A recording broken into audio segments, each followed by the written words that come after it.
Silakan duduk Bapak, Ibu, dan Saudara yang dikasihi Tuhan. Selamat sore, shalom semuanya. Bapak, Ibu, dan Saudara, pada kesempatan ini saya ingin sharing firman Tuhan dengan judul Mahkota bagi Murid Kristus. Mari bersama-sama kita akan membaca 1 Korintus pasal yang ketiga, ayat 10 sampai dengan ayat yang ke-15. 1 Korintus pasal yang ketiga, ayat 10 sampai dengan ayat yang ke-15, demikianlah firman Tuhan. Sesuai dengan kasih karunia Allah yang dianugerahkan kepadaku, aku sebagai seorang ahli bangunan yang cakap telah meletakkan dasar, dan orang lain membangun terus di atasnya. Tetapi tiap-tiap orang harus memperhatikan bagaimana ia harus membangun di atasnya. Karena tidak ada seorang pun yang dapat meletakkan dasar lain daripada dasar yang telah diletakkan, yaitu Yesus Kristus. Entahkah orang membangun di atas dasar ini dengan emas, perak, batu permata, kayu, rumput kering, atau jerami? Sekali kelak pekerjaan masing-masing orang akan nampak, karena hari Tuhan akan menyatakannya. Sebab ia akan nampak dengan api dan bagaimana pekerjaan masing-masing orang akan diuji oleh api itu. Jika pekerjaan yang dibangun seseorang tahan uji, ia akan mendapat upah. Jika pekerjaannya terbakar, ia akan menderita kerugian, tetapi ia sendiri akan diselamatkan, tetapi seperti dari dalam api. Amin. Saudara yang dikasihi Tuhan, Rasul Paulus sedang mengingatkan kepada jemaat di Korintus bahwa apa yang kita lakukan pada masa kini adalah sesuatu yang berhubungan dengan masa yang akan datang. Apa yang kita lakukan, apa yang kita hidupi, apa yang kita kerjakan sesudah kita menjadi orang-orang yang percaya adalah hal yang pada saatnya kelak akan kita pertanggungjawabkan di muka tahta pengadilan Kristus. Jadi ketika ada orang berkata, pokoknya saya sudah percaya Kristus, hidup saya bagaimana saya, hidup saya sekehendak hati saya percaya bahwa orang itu adalah orang yang belum mengerti betul tentang apa yang seharusnya dia lakukan dan kerjakan di dalam Kristus. Karena apa yang kita lakukan sekarang sesuai dengan nas yang kita baca tadi adalah sesuatu yang pada saatnya kelak ketika Kristus datang kembali menjemput kita, maka kita akan mempertanggungjawabkan semuanya. Jadi masa kini adalah sesuatu yang berhubungan dengan masa yang akan datang. Dikatakan di dalam 1 Korintus 3 ayat 13 tadi, sekali kelak pekerjaan masing-masing orang akan nampak. Itu sebabnya apa yang kita kerjakan sekarang adalah sesuatu yang nilainya, mutunya, kualitasnya akan nampak pada saatnya nanti. Lalu di dalam 2 Korintus 5 ayat yang ke-10 dikatakan, kita semua harus menghadap tahta pengadilan Kristus, supaya setiap orang memperoleh apa yang patut diterimanya, sesuai dengan yang dilakukannya dalam hidupnya. Saudara, apa yang kita lakukan sekarang adalah hal yang nanti akan dihadapkan pada tahta pengadilan Kristus. Jadi salah satu agenda yang akan dikerjakan Kristus pada saat dia datang kembali adalah menggelar sebuah sidang pengadilan.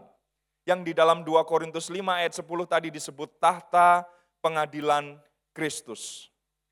Sebagian kita mulai cemas dan berkata, loh saya kan sudah ditebus, saya sudah percaya kepada Tuhan, saya sudah menerima pembasuhan darahnya, kenapa saya harus disidang lagi, kenapa saya harus diadili lagi, kenapa saya harus menghadapi tahta pengadilan itu. Jadi nanti saya mungkin untuk tidak selamat dong, jadi nanti saya masih bisa punya kans untuk masuk ke dalam kekekalan di dalam neraka dong, jika harus menghadapi tahta pengadilan Kristus. Bapak Ibu, tahta pengadilan Kristus adalah pengadilan yang bukan untuk menentukan selamat atau tidak selamat. Karena setiap orang percaya, kata Paulus tadi, kita semua harus menghadap tahta pengadilan Kristus. Tapi bukan untuk diketok palu selamat atau tidak selamat, tetapi ketok palunya adalah apakah kita layak, pantas untuk mendapatkan upah, pahala, mahkota atau tidak sebagai murid Kristus. Apa dasar yang Tuhan pakai untuk mengadili kita? Sekali lagi, kehidupan kekristenan kita sekarang. Jadi apa yang kita kerjakan sekarang, hidup Kristen kita, pelayanan kita, motivasi apa yang ada di balik semuanya itu pada saatnya nanti akan jelas kelihatan. Apakah kita sedang membangun hidup kita sekarang ini dengan kualitas emas, perak, batu permata, atau kayu, rumput kering, atau jerami? Kalau kita lihat kedua jenis material itu sangat berbeda ya Bapak Ibu. Emas, perak, batu permata digambarkan tadi akan dihadapkan dengan api kan. Kalau emas, perak, batu permata berhadapan dengan api makin bersih, makin cemerlang, makin murni. Kalau kayu, rumput kering atau jerami dihadapkan dengan api, pasti habis, hangus, terbakar.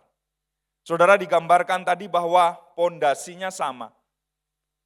Dasarnya sama. Setiap kita adalah orang-orang percaya yang pondasinya Yesus Kristus.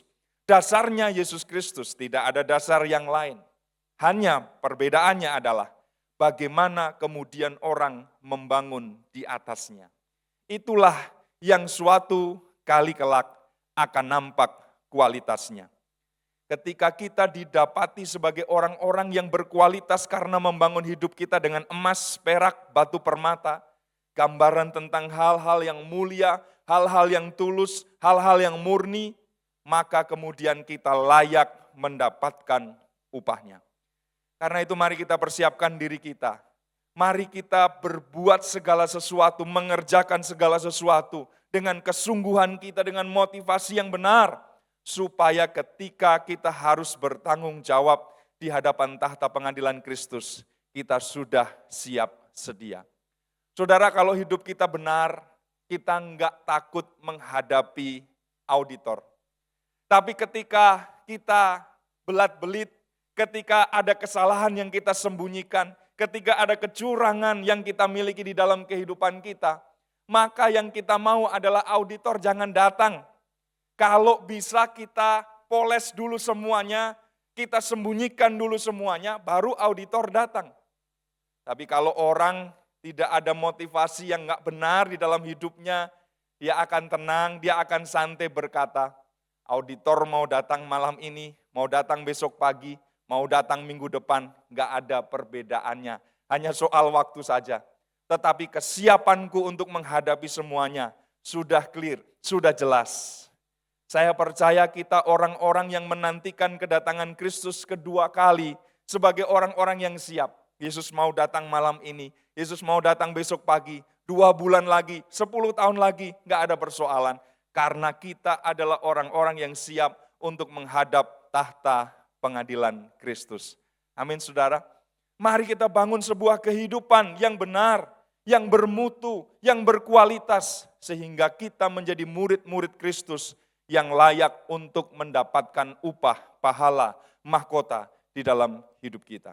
Nah, dalam perjanjian baru, tidaknya ada 5 mahkota yang disebut oleh Alkitab, dan kita akan melihat pada bagian-bagian ini secara cepat. Kita akan melihat mahkota yang pertama yang disiapkan bagi kita adalah mahkota yang abadi.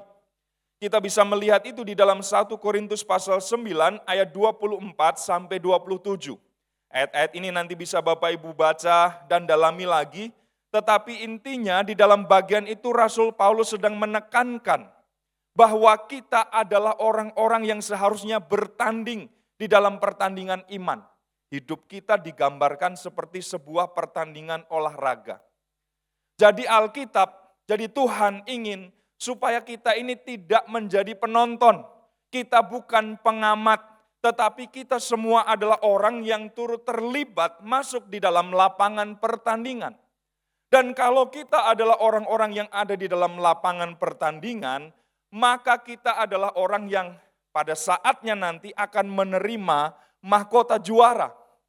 Saudara, pada zaman itu ketika lomba olahraga diadakan, sudah ada olimpiade secara sederhana, biasanya atletik, lari, dan kemudian ada tinju, boxing.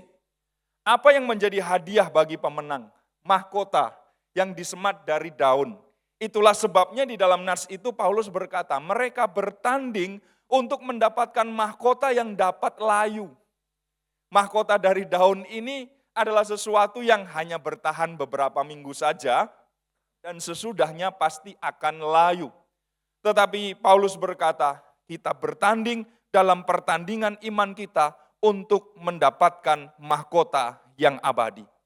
Mahkota yang abadi adalah mahkota yang diberikan Tuhan, disiapkan oleh Tuhan bagi mereka yang menang atas egonya, menang atas dirinya sendiri, menang atas hawa nafsunya.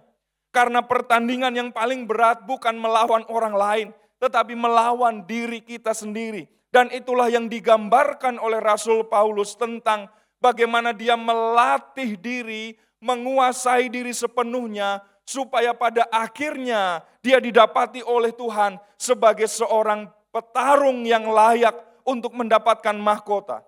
Karenanya dia tidak berlari tanpa tujuan, dia juga bukan seorang petinju yang sembarangan saja memukul. Ada dua hal yang saya pelajari di sini. Melatih diri dan menguasai diri. Saudara, kalau ada tim olahraga yang mau bertanding, dua hal ini selalu terjadi. Pertama adalah latihan.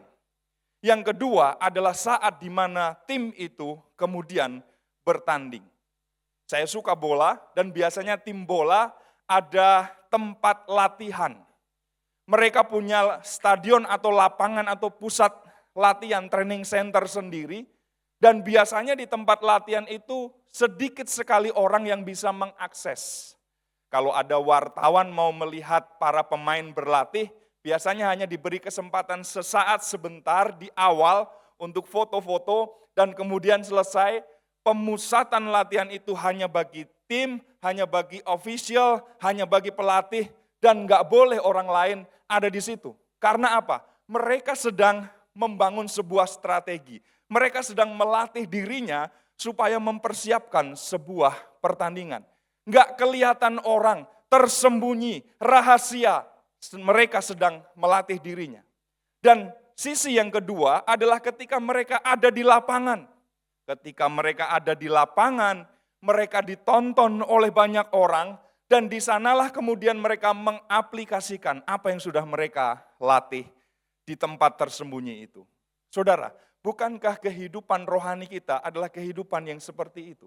Ada saatnya di mana kehidupan kita enggak dilihat orang. Personal, hubungan kita pribadi sekali dengan Tuhan. Di sanalah kita menggembleng, melatih diri kita, otot-otot iman, otot-otot rohani kita, supaya ketika kita ada di dalam lapangan pertandingan yang sesungguhnya, kita sudah siap, kita sudah matang, kita menjadi orang-orang percaya yang akan bertanding, bertarung dengan kekuatan yang kita bangun pada saat kita berlatih. Latihan kita nggak ada orang yang lihat.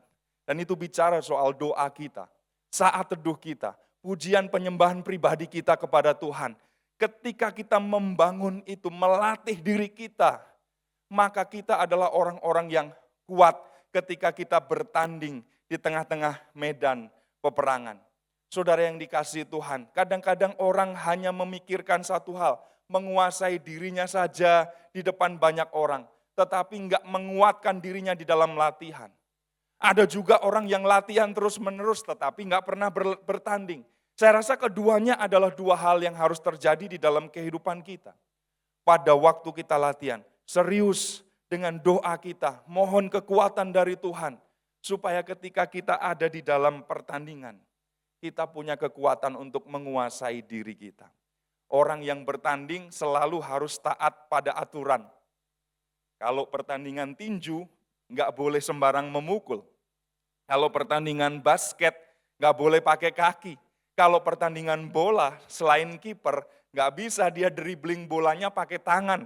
Atau dimasukkan ke dalam jersey, ke dalam kaosnya, dibawa lari ke dekat gawang, lalu dikeluarkan dan ditendang masuk bolanya. Nggak bisa. ada aturan main, ada aturan bertanding. Dan inilah yang menggambarkan kehidupan rohani kita. Harus berlatih, baru kemudian ketika di dalam pertandingan menguasai diri sepenuhnya. Orang-orang yang demikian adalah mereka yang ketika berhadapan dengan tahta pengadilan Kristus akan siap menerima mahkota yang abadi. Mari kita kalahkan ego, mari kita kalahkan kedagingan kita, mari kita kalahkan keakuan kita, dan kita menjadi orang-orang percaya yang dikaruniai oleh Tuhan, mahkota yang abadi. Yang kedua, ada mahkota kemegahan atau mahkota sukacita. Dalam 1 Tesalonika 2 ayat 19 dan ayat 20 dikatakan begini. Sebab siapakah pengharapan kami atau sukacita kami atau mahkota kemegahan kami di hadapan Yesus Tuhan kita pada waktu kedatangannya kalau bukan kamu. Sungguh kamulah kemuliaan kami dan sukacita kami.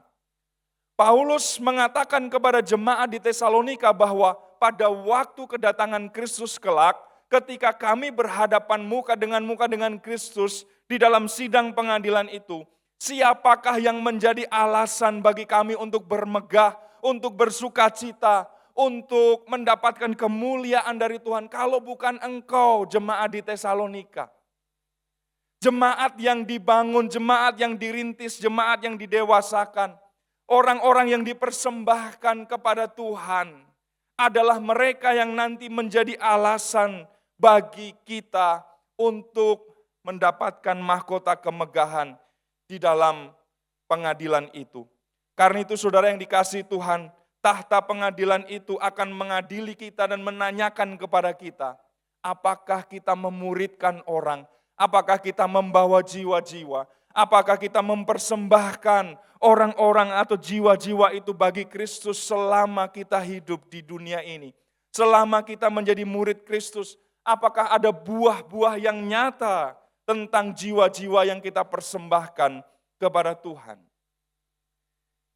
Saya akan sangat bersukacita ketika kelak di dalam kemuliaan, di dalam kekekalan, ada orang-orang yang datang dan berkata, terima kasih Pak, terima kasih Mas, karena apa yang sudah engkau lakukan beberapa waktu yang lalu, memperkenalkan Kristus kepadaku, sehingga aku sekarang ada di sini.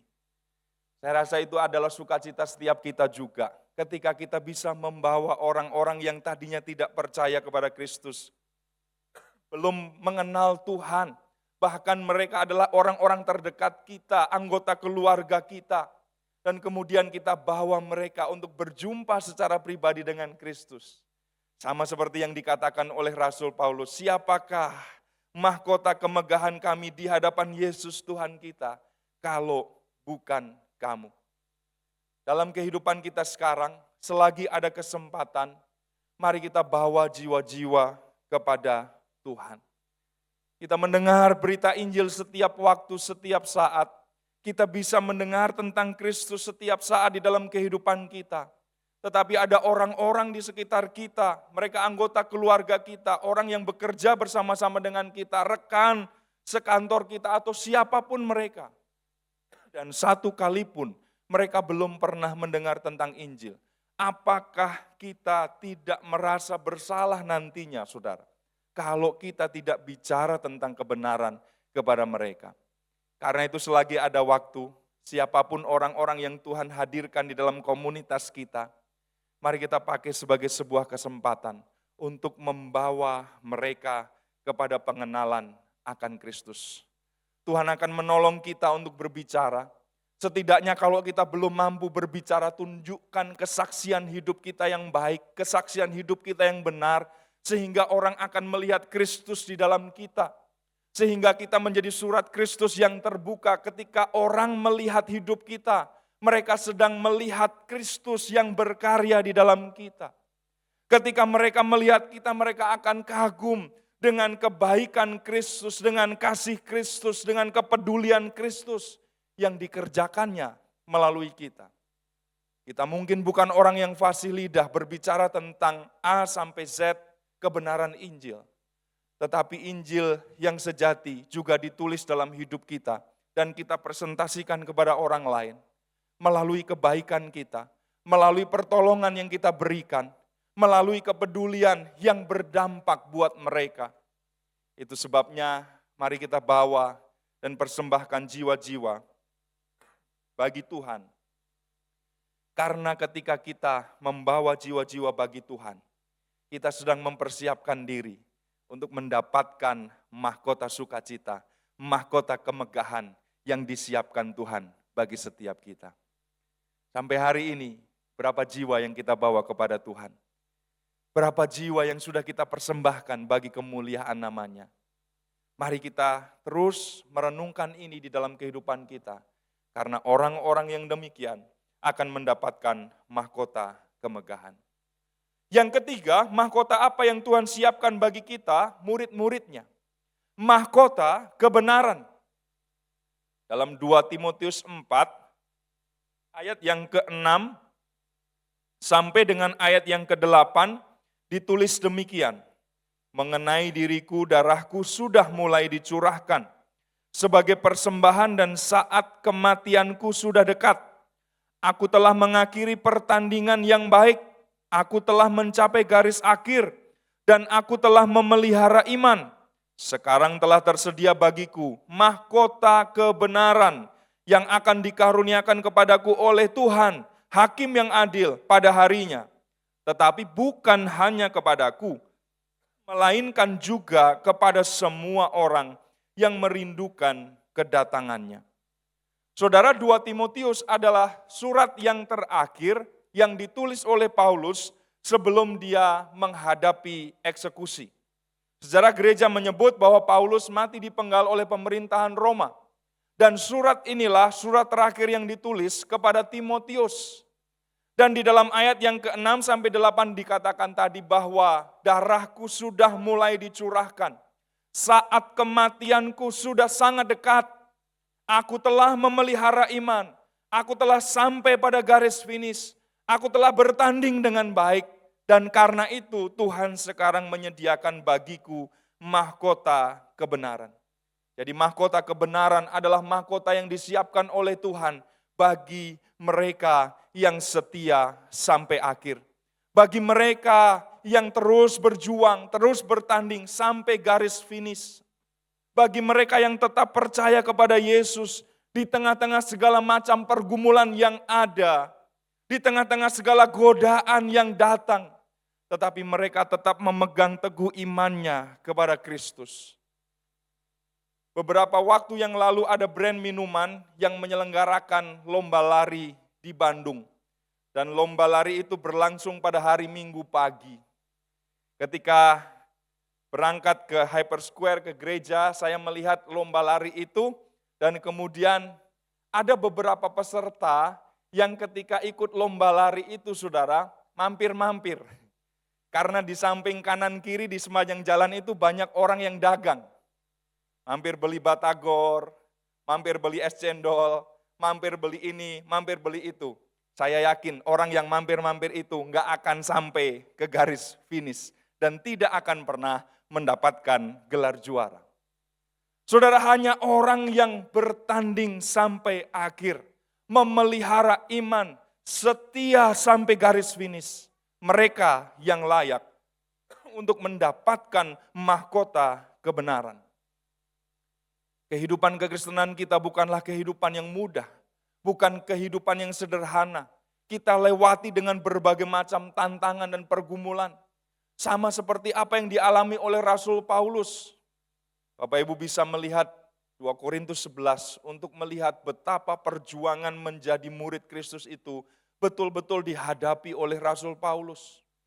Karam kapal beberapa kali disesah, dilempari dengan batu, dihadang bahaya di kota, di desa, ada penyamun yang berusaha untuk menghabisi dia.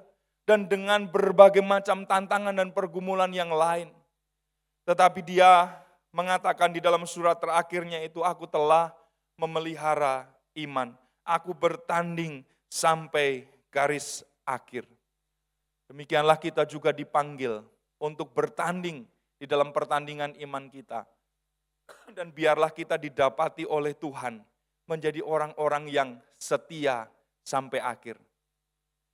Banyak orang yang ketika menghadapi tantangan, pergumulan, persoalan hidup selesai. Enggak ada Tuhan-Tuhanan lagi.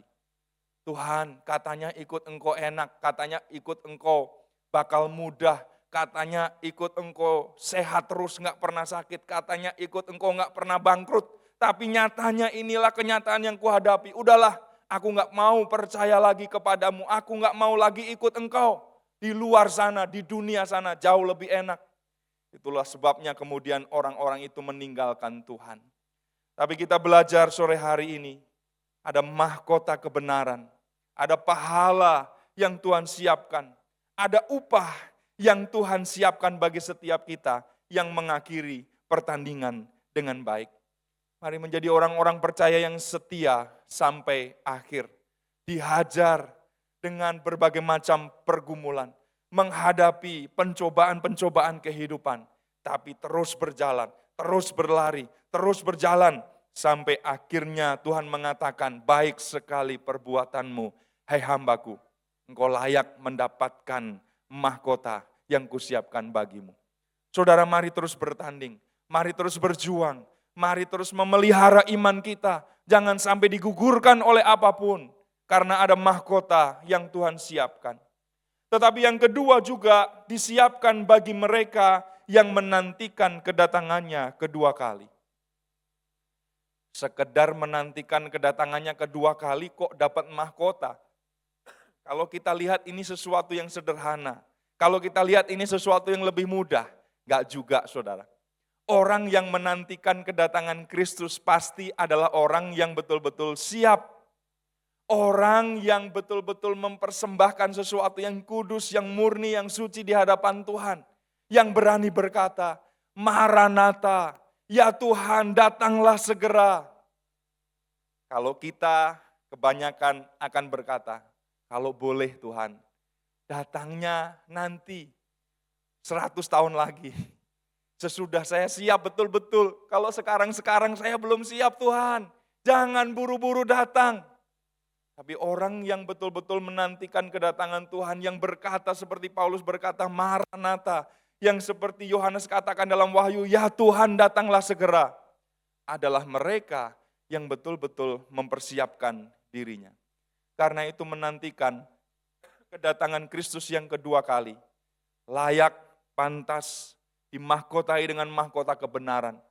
Karena mereka yang rindu Kristus datang dengan segera, pastilah mereka yang hidupnya kudus, hidupnya berkenan, hidupnya suci di hadapan Tuhan, memisahkan diri dari berbagai macam hal yang tidak berkenan di hadapan Tuhan. Dan kalau kita adalah orang-orang yang sedemikian, kita berani berkata, Tuhan, Engkau akan datang segera, aku sudah siap, aku menantikan kedatangan-Mu, dan kedatangan-Mu adalah sesuatu yang sangat penuh dengan kemuliaan, saat dimana aku siap mempertanggungjawabkan segala sesuatu yang telah aku kerjakan.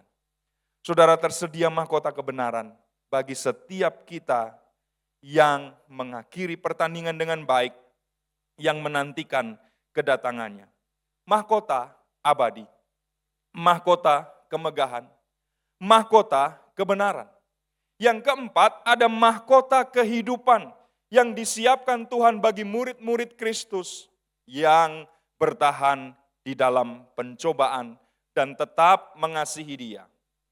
Bapak Ibu Saudara yang dikasihi Tuhan, Yakobus 1 ayat 12 mengatakan begini, berbahagialah orang yang bertahan dalam pencobaan, sebab apabila ia sudah tahan uji, ia akan menerima mahkota kehidupan yang dijanjikan Allah kepada barang siapa yang mengasihi Dia. Ada dua hal penting yang dicatat di dalam Yakobus 1:12 tadi. Bertahan di dalam pencobaan dan tetap mengasihi Dia. Saya mengatakan tadi bahwa kehidupan kekristenan bukanlah kehidupan yang mudah, bukan kehidupan yang sederhana. Ada banyak pencobaan-pencobaan yang terjadi. Berbagai macam pencobaan kehidupan datang silih berganti di dalam hidup kita. Tetapi itu adalah saat atau kesempatan di mana kita membuktikan diri sebagai orang-orang yang tidak mudah dikalahkan oleh pencobaan hidup. Tetapi justru kita adalah orang-orang yang bertahan di dalam pencobaan itu. Tuhan Yesus mencontohkan kepada kita bahwa Dia pun adalah pribadi yang menghadapi pencobaan. Dia dicobai sesudah Dia berpuasa 40 hari 40 malam. Dan ada senjata yang selalu Dia pakai untuk mengalahkan pencobaan itu, yaitu kebenaran firman Tuhan. Dia selalu berkata, ada tertulis, ada tertulis, ada tertulis setiap kali pencobaan dari si jahat datang. Kata bertahan berasal dari istilah Yunani, hupomone. Hupomone itu seperti mengangkat sebuah beban dari satu tempat ke tempat yang lain. Dan ketika sudah sampai di tempat itu, beban itu diletakkan. Saudara, ketika kita mengangkat sekarung beras misalnya, dari mobil karena kita habis beli beras itu, dan kemudian kita bawa masuk ke dalam rumah, maka ada jarak, ada saat di mana beban itu tetap kita pikul di dalam pundak kita atau kita gendong begini, saudara. Tetapi saatnya ketika sampai di dapur atau di tempat penyimpanan beras, maka beras itu akan kita taruh, kita letakkan. Hupomone berarti bertahan, tidak menjatuhkan beras itu di teras rumah karena udah gak kuat, biarin aja lah berasnya tumpah. Hupomone berarti bertahan dari tempat ini ke tempat tujuan. Pencobaan-pencobaan yang Tuhan izinkan terjadi di dalam kehidupan kita, kata 1 Korintus 10 ayat 13, adalah pencobaan-pencobaan yang biasa. Jadi kita pasti kuat menanggungnya, pasti kita mampu menanggungnya. Makanya di dalam Yakobus 1 ayat 2-4, firman Tuhan berkata, anggaplah sebagai suatu kebahagiaan apabila kamu jatuh ke dalam berbagai-bagai pencobaan. Kenapa? Karena semuanya itu sebenarnya adalah pencobaan yang biasa. Dia setia, Dia akan memberikan kita kekuatan, Dia memberikan kepada kita jalan keluar, sehingga kita bisa menanggungnya. Kadang yang lebay kita yang berkata, Tuhan, pencobaan ini belum pernah aku jumpai. Tuhan, orang lain aja gak pernah menjumpai apa yang sekarang sedang saya hadapi sebagai pencobaan. Kok saya Tuhan yang harus menanggung ini semua? Ini berat sekali Tuhan, aku gak sanggup, aku gak kuat. Padahal firman Tuhan berkata, pencobaan-pencobaan yang kamu hadapi adalah pencobaan-pencobaan yang biasa. Yang membuat luar biasa pikiran kita, yang membuat kita jadi luar biasa, extraordinary adalah cara kita memandangnya. Yang membuat itu menjadi sangat berat dan kita tidak bisa memikulnya adalah sudut pandang kita yang keliru. Karena firman Tuhan berkata, semuanya itu biasa. Kalau kita menanggung dengan kekuatan Tuhan, kita pasti bisa, kita pasti kuat. Dan orang-orang yang tetap mengasihi Tuhan, di tengah-tengah pencobaan-pencobaan hidup yang sedang terjadi atasnya, adalah mereka yang layak untuk mendapatkan mahkota kehidupan. Sebagai murid Kristus, kita diuji dengan berbagai macam pencobaan-pencobaan kehidupan. Kalau dikasih ini gimana orang ini? Kalau diberi pencobaan yang ini gimana dengan muridku ini? Saudara, bersiap, sedialah senantiasa dengan segala macam pencobaan apapun yang terjadi. Karena Tuhan sedang memberi kita kesempatan untuk mendapatkan mahkota kehidupan. Tetap kasihi Tuhan di tengah-tengah pencobaan dan pergumulan atau masalah hidup yang sedang terjadi. Karena tujuannya baik buat kita. Dalam Yakobus 1 ayat 2-4 dikatakan bahwa ujian terhadap iman kita itu akan menghasilkan ketekunan. Kalau Tuhan mengizinkan pencobaan, Tuhan ingin supaya kita tekun. Dan kalau kita sudah tekun, kita sampai pada saat di mana kedewasaan, kematangan, tidak kekurangan suatu apapun terjadi di dalam kehidupan kita. Dia sedang menggembleng kita. Dia sedang membawa kita naik ke level yang lebih tinggi, ke kelas berikutnya, karena kita adalah murid Kristus. Dan kita tidak dibawa oleh Tuhan secara otomatis, tetapi dari langkah demi langkah itu selalu ada ujian, selalu ada tesnya. Kita nggak mungkin naik kelas kalau kita belum melewati ujiannya. Kalau kita belum melewati tesnya, hidup kita pun demikian. Ada level, tingkat, kelas tertentu yang akan kita sasar, yang akan kita tuju, yang akan Tuhan bawa kita ke tempat itu. Tapi mari kita hadapi ujiannya, mari kita hadapi pencobaannya. Tetap bertahan, hupomone, jangan tergoda untuk nyontek, jangan tergoda untuk nggak ngerjain tugasnya, jangan tergoda untuk mundur. Tapi lakukan tugas dan tanggung jawab kita. Bertahan di tengah-tengah semuanya itu. Tuhan beri kekuatan kepada kita. Kita mampu menanggungnya. Dan untuk hal itu, ada mahkota kehidupan yang Tuhan siapkan. Yang kelima, yang terakhir, mahkota kemuliaan. Mahkota abadi bagi kita yang menang atas diri kita dalam pertandingan iman. Mahkota kemegahan untuk kita yang membawa jiwa-jiwa bagi Tuhan. Mahkota kebenaran bagi mereka yang setia sampai akhir dan menantikan kedatangan Kristus kedua kali. Mahkota kehidupan bagi mereka yang bertahan dalam pencobaan dan tetap mengasihi Dia. Dan yang kelima adalah mahkota kemuliaan. Dalam 1 Petrus 5 ayat 2 sampai dengan ayat yang keempat dikatakan begini, gembalakanlah kawanan domba Allah yang ada padamu. Jangan dengan paksa, tetapi dengan sukarela, sesuai dengan kehendak Allah. Dan jangan karena mau mencari keuntungan, tetapi dengan pengabdian diri. Janganlah kamu berbuat seolah-olah kamu mau memerintah atas mereka yang dipercayakan kepadamu. Tetapi hendaklah kamu menjadi teladan bagi kawanan domba itu.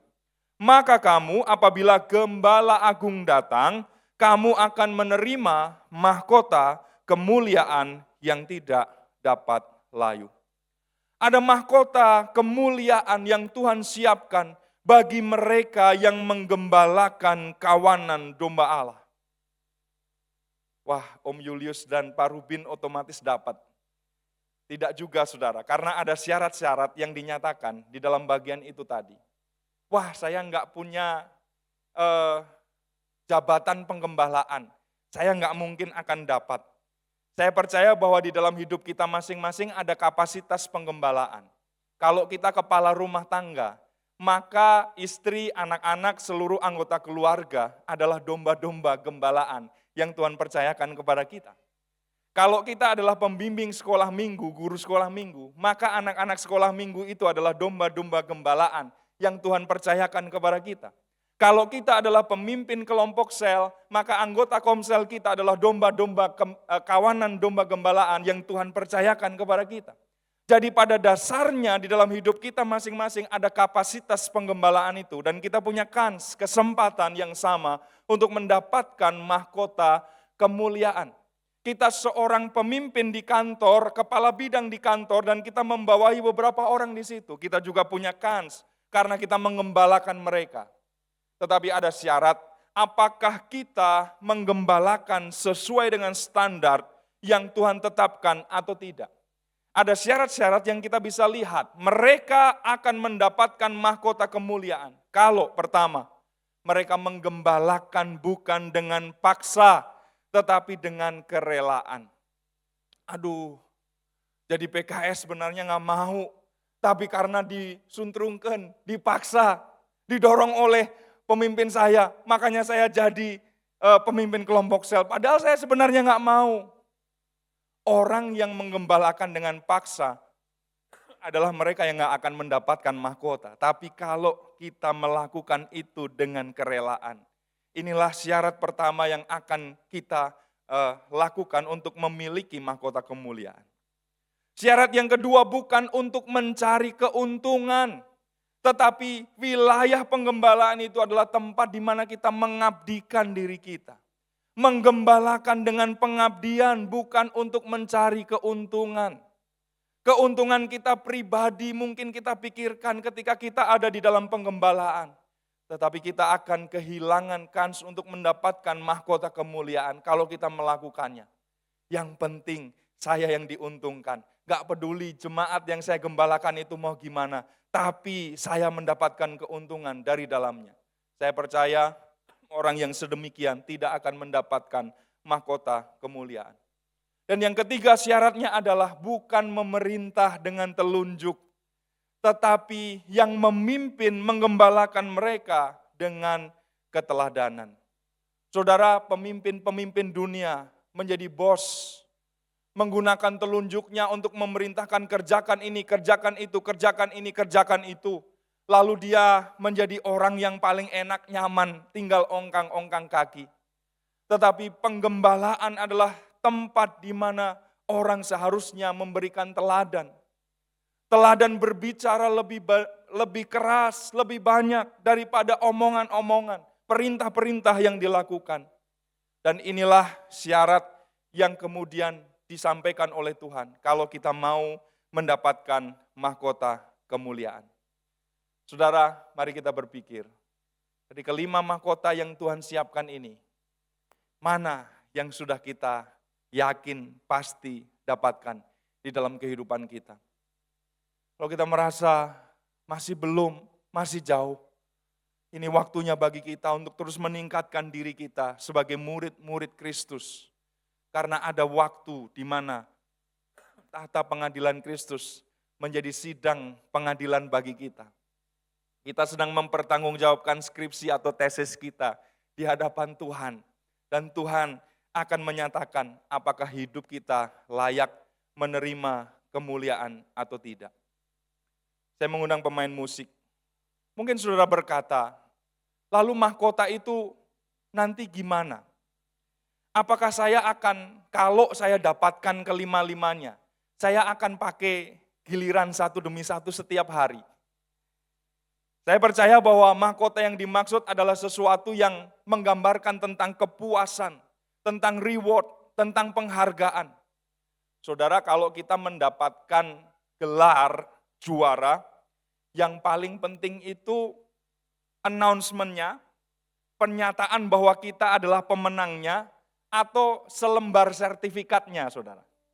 Sertifikatnya bisa rusak, bisa hilang, tetapi kepuasan kita sebagai juara yang diumumkan, saya percaya itu adalah esensi yang paling penting. Jadi bukan soal nanti di dalam kekekalan kita pakai satu demi satu atau tidak. Tetapi pada dasarnya kita nggak layak pakai semuanya, karena kita akan mengembalikan itu bagi Tuhan. Saya baca ayat yang terakhir dari Wahyu pasal yang keempat. Wahyu pasal yang keempat, ayat 9 sampai dengan ayat yang ke-11. Firman Tuhan berkata begini, Wahyu 4 ayat 9 sampai 11. Dan setiap kali makhluk-makhluk itu mempersembahkan puji-pujian dan hormat dan ucapan syukur kepada Dia yang duduk di atas tahta itu dan yang hidup sampai selama-lamanya. Maka tersungkurlah ke-24 tua-tua itu di hadapan Dia yang duduk di atas tahta itu. Dan mereka menyembah Dia yang hidup sampai selama-lamanya. Dan mereka melemparkan mahkotanya di hadapan tahta itu sambil berkata, Ya Tuhan dan Allah kami, Engkau layak menerima puji-pujian dan hormat dan kuasa, sebab Engkau telah menciptakan segala sesuatu, dan oleh karena kehendak-Mu, semuanya itu ada dan diciptakan. Saya menggarisbawahi bagian ayat 10 yang terakhir tadi. Mereka melemparkan mahkotanya. Kenapa ke-24 tua-tua itu melemparkan mahkotanya? Saya percaya karena mereka merasa tidak layak. Mereka tidak pantas memakai semuanya itu di hadapan Tuhan yang penuh dengan kemuliaan. Saudara, saya percaya bahwa ini adalah prototipe, gambaran dari apa yang akan terjadi pada masa yang akan datang.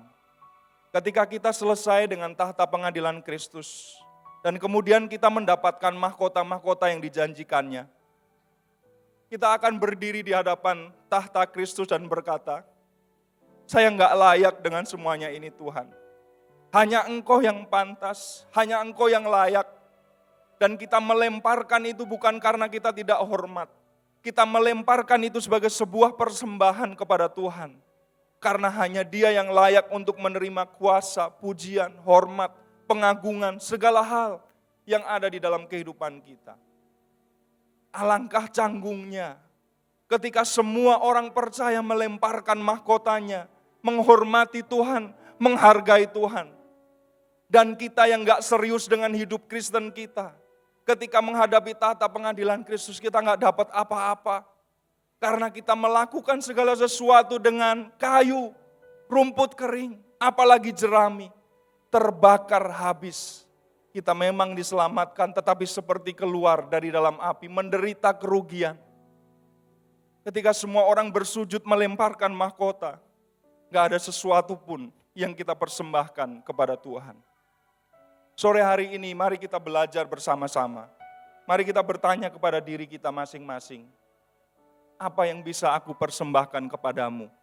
Yang aku kembalikan kepadamu sebagai bentuk hormat, pujian, syukur dari apa yang aku lakukan sekarang ini. Mari kita tunduk kepala bersama-sama.